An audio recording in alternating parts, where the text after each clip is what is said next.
د کرزي جیبونه چا ډک کړي دي چې د ولسمشر غني غوښتنه یې نه ده منلې او حمدالله محب د حکومت په ملاتړ څه ویلي دي دا هر څه په دې مهمه ویډیو کې وګورئ.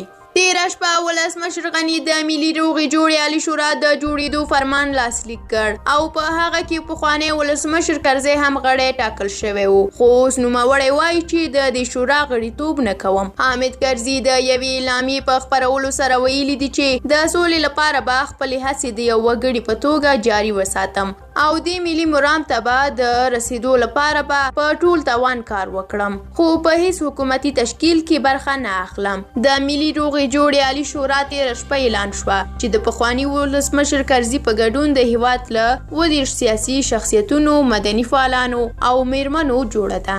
او د دې ترڅنګ د ملي امنیت سلاکار حمدالله محب د لنډمهالې ادارې جوړېدو په تړاو خپرو شویو اوازو په اړه ویلي دي چې د اوسني نظام د دوام لپاره څو غوراوي تر لاس لاندې دي او که نړیوال ملاتړ د اوسني نظام ملاتړ ونه کړي، حکومت د نظام پر مخ بیولو توان لري او نوي ملاتړي به پیدا کړي. محب لنډمهاله اداره د هېواد په ګټه نه بولي او ټینګار کوي چې هر ډول لنډمهاله اداره به په هېواد کې د کړکېچ سبب وګرځي. نوموړي همداراز د پخلاینې عالي شورا د سولې بهیر په لار کې د اسانتیاوو برابرونکی بولي، نه د دې بهیر پریکړه کوونکی. دا څرګندونې داسې مهال دي چې ټاکل شوې راتلونکو اونیو کې د افغانانو خپلمنځي خبرې په دوحه کې پیل شي.